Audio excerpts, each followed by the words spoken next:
네, 어제 양대 지수는 엇갈리면서 마무리가 됐었습니다. 코스피 지수는 장 초반에는 미국발 훈풍에 강하게 반등에 성공하는 모습이었습니다. 1980선까지 오름폭을 늘렸습니다만 이내 중국에서 발표된 경제 지표가 부진했었고요. 외국인과 기관이 매도로 돌아서면서 1960선까지 내려앉았습니다. 1961선에 마감이 됐었고요. 반면에 코스닥 시장의 흐름은 좋았습니다. 소폭 상승하면서 567선의 거래를 마감하는 모습이었습니다. 그럼 먼저 유가증권 시장에서의 수급 흐름 확인해 보도록 하겠습니다. 어제 유가증권 시장에서는 외국인과 기관의 매도에 지수가 하락을 했습니다. 외국인이 588억 원 매도했고요. 기관도 273억 원 쌍끌이 매도를 했습니다. 반면 개인만 매수하는 흐름이었습니다. 이어서 코스닥 시장의 수급 동향도 확인해 보도록 하겠습니다. 어제 코스닥 시장은 개인과 외국인의 매수에 힘입어서 지수가 오름폭을 늘렸습니다. 개인이 173억 원, 외국인이 286억 원 매수했고요. 기관이 218억 원 매도하는 흐름이었습니다. 이어서 선물 시장의 흐름까지 확인해 보도록 하겠습니다. 선물 6월물입니다. 어제는 소폭 하락하는 모습을 나타냈었는데요. 네, 개인이 4,352계약 매수하는 흐름이었고요. 외국인과 기관은 동반 매도하는 흐름이었습니다. 네, 이렇게 장이 마감된 가운데 어제 외국인과 기관은 어떤 종목 중심적으로 매매했었는지 순매수 그리고 순매도 상위 종목 확인해 보도록 하겠습니다.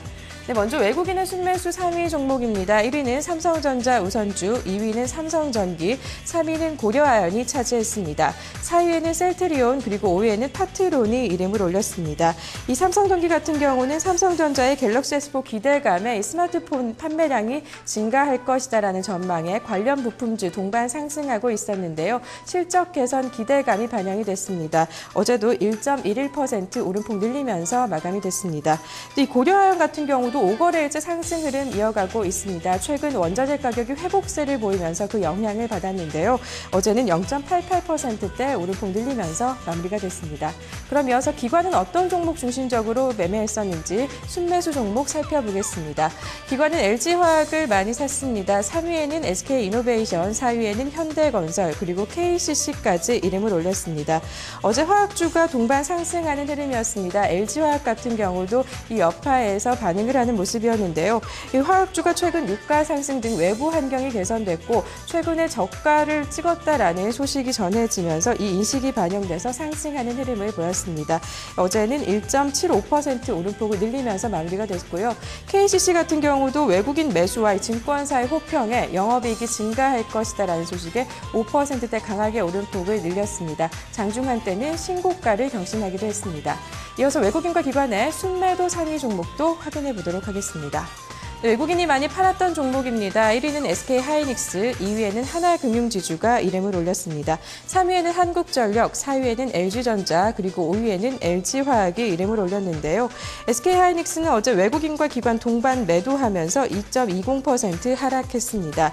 한국전력도 역시 외국인 기관 동반 매도에서 2%대 낙폭을 기록하는 부진한 흐름이었습니다. 이어서 기관의 순매도 상위 종목도 확인해 보도록 하겠습니다. 1위는 현대중공업, 2위는 삼성전자 우선주, 3위에는 코스맥스가 이름을 올렸고요. 4위에는 삼성전자, 5위에는 한진해운이 랭크가 됐습니다. 이 코스맥스는 최근 4거래일째 약세 흐름이 포착되고 있습니다. 기관과 외국인이 동반 매도하면서 어제 2.7% 낙폭을 기록했습니다. 그럼 이 가운데 외국인과 기관의 순매수 특징주 확인해 보도록 하겠습니다. 네, 순매수 특징주입니다. 현대건설이 이름을 올렸습니다. 어제 기관이 많이 샀던 종목입니다. 기관 순매수 4위에 올랐는데요. 기관이 매수로 전환한 것이 특징적인 모습이었습니다. 그럼 주가 흐름부터 확인해 보도록 하겠습니다. 네, 어제 현대건설의 마감가입니다. 3.16% 오르면서 58,700원의 거래를 마감하는 모습이었습니다.